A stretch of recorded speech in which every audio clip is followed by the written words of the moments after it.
Salut à tous et bienvenue sur le plateau de votre émission C'est quoi un ingénieur pour un nouveau numéro. Alors aujourd'hui, je vais vous apprendre une petite info un peu originale sur le métier d'ingénieur. En France, vous ne le savez peut-être pas, mais il y a un organisme qui évalue les formations d'ingénieurs et les habilite. Cet organisme s'appelle la CTI, la Commission des titres d'ingénieur. Alors les membres de cet organisme, ils font des audits dans des écoles pour les habiliter ou non à délivrer le titre d'ingénieur diplômé. Du coup, tout le monde, quelle que soit sa formation, peut se targuer et se revendiquer ingénieur, mais seuls les étudiants sortant d'une école habilitée par la CTI peuvent se dire ingénieur diplômé. Alors on voit souvent sur les CV cette mention ingénieur diplômé de telle école ou de telle école. Eh bien sachez que si vous avez cette mention sur votre CV mais que vous ne sortez pas d'une école reconnue par la CTI, vous risquez 1 an d'emprisonnement et 15 000 € d'amende. Ça fait mal, alors prenez le temps de vérifier le statut de votre école et si vous avez écrit un peu trop vite ingénieur diplômé d'une école non habilitée, retirez la mention diplômé et vous serez à nouveau dans la légalité. Voilà pour la petite info, on va désormais se pencher sur le parcours d'un ingénieur diplômé, ou pas d'ailleurs. Bonjour Johan Bardelli. Bonjour. Et merci d'être avec nous. Vous êtes diplômé de l'ISARA, l'Institut supérieur d'agriculture et d'agroalimentaire. Je dis diplômé, mais est-ce que vous êtes ingénieur diplômé? Oui, absolument, oui. Et ben voilà, la réponse est oui, parce que les ingénieurs qu'on présente en général dans C'est quoi un ingénieur, ils sortent tous d'écoles habilitées par la CTI. Johan Bardelli, vous êtes jeune diplômé de l'ISARA. Vous aviez rejoint cette école en 2011. Ça fait donc vous avez eu 5 ans d'études, tout juste diplômé. Ça fait quoi d'être diplômé? Est-ce que vous vous êtes senti devenir ingénieur? Oui, tout à fait. C'est une réjouissance, c'est un aboutissement, parce que je vous mentirais si je vous disais que ça s'est fait sans difficulté. C'est un vrai parcours. Et au fur et à mesure des stages, des enseignements, des mises en situation, on rencontre de plus en plus de professionnels, on se familiarise un peu avec notre prochain milieu. Et ça, c'est véritablement une acquisition.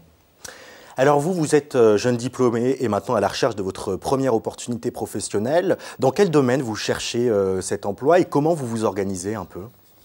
Alors moi, personnellement, j'ai un parcours de spécialisation dans le vin notamment. D'accord. Mais je reste un ingénieur généraliste. Et étant entendu que c'est un domaine très large, l'agronomie, l'agroalimentaire, l'environnement, je me permets de chercher un petit peu partout. Voilà. J'aime pas du tout l'idée que pour un premier emploi, il ne faudrait pas faire la fine bouche. Ça voudrait dire qu'il y aurait des postes par défaut. Sauf que quand on n'a pas beaucoup d'expérience, en fait, tout est riche d'enseignement. Donc je ne m'interdis rien du tout. Je regarde auprès des sites spécialisés, des réseaux d'emploi et surtout auprès du réseau de mon école, le réseau des anciens ingénieurs qui fait vraiment la force, la notoriété d'une école. Voilà, c'est vraiment pour une école, en tout cas, son fer de lance. Alors vous avez eu, vous, plusieurs activités professionnelles, même si vous n'êtes que jeune diplômé. Vous avez eu des activités de terrain en viniculture, vous avez également travaillé plus en tant qu'ingénieur dans le domaine de l'élevage, et même vous avez fait un peu de recherche. Qu'est-ce que ça vous a apporté, toutes ces expériences variées?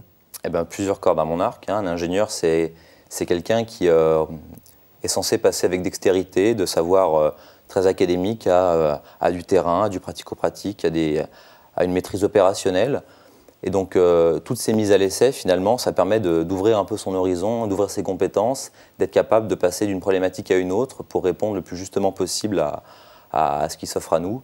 Donc, c'est vraiment une capacité pour l'ingénieur à regarder un peu plus loin que le bout de son nez. Et toutes ces expériences, elles profitent de ce genre de choses. Alors Johan, on arrive maintenant au milieu de cet entretien. C'est le moment de la question cash, sans langue de bois, on va tous dire. Johan, j'ai vu que dans votre parcours, vous avez suivi en parallèle un cursus dans une fac de lettres et vous avez obtenu une licence de lettres. Alors c'était par correspondance, comment ça se passait et surtout, quel était le lien avec vos études d'ingénieur? Vous obligez de vous faire des confidences. C'est le moment de la question cash, on se dit tout. Hein. Oui, tout à fait. Donc la densité d'un cursus ingénieur, il ne permet pas de se rendre à la faculté pour suivre un parcours en parallèle. Donc il a fallu que j'opte pour le régime par correspondance. Et comme choisir une orientation, c'est aussi parfois renoncer à une autre, si jamais on a des doutes. Moi, j'aime pas le renoncement, je préfère la conciliation. Donc j'ai essayé de faire des cours en parallèle par correspondance. Voilà. Alors, où est-ce que vous vous projetez, vous, dans 10 ans? Peut-être à la tête d'une start-up, on parle souvent de l'entrepreneuriat, c'est quelque chose qui vous brancherait? Non, pas du tout. Je laisse à d'autres ce soin-là. Je connais trop les difficultés, en tout cas l'énergie qu'il faut rassembler pour se lancer là-dedans, les conjonctures ne sont pas toujours favorables à l'entrepreneuriat. Donc ces jeunes qui se lancent là-dedans ont beaucoup de courage et je crois qu'il faut toutes les ambitions pour faire un monde. Donc je laisse à de plus qualifiés que moi, en tout cas pour ces ambitions-là, le soin de le faire. Donc pas d'entrepreneuriat, peut-être moi. Responsable d'une équipe dans 10 ans, un poste comme ça? Oui, de toute façon, le métier d'ingénieur, lui, il prédispose à remplir beaucoup de tâches au plus près de l'innovation, que ce soit du conseil, de l'expertise, de l'encadrement, du management, même de la formation. On retrouve de tous les profils, c'est ce qui pour moi fait une des grandes richesses de ce métier-là, oui.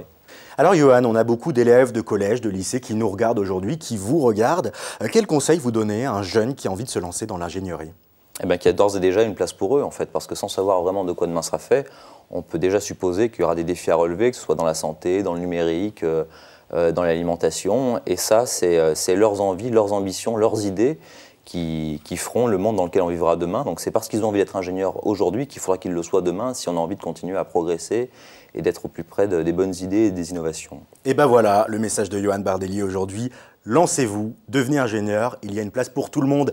Merci beaucoup Johan d'avoir été avec nous. C'est moi qui vous remercie. Et d'avoir partagé votre parcours. On a découvert une nouvelle facette de ce métier d'ingénieur. Merci à vous d'avoir suivi ce nouveau numéro. Mais je vous propose que l'on se retrouve très vite, ici même, sur ce plateau pour un nouvel entretien. Et d'ici là, comme d'habitude, rendez-vous sur demain.fr et mcetv.fr pour voir, revoir et partager cette émission. Et puis je vous attends sur mon blog, l'Ingénu Ingénieur. À très bientôt.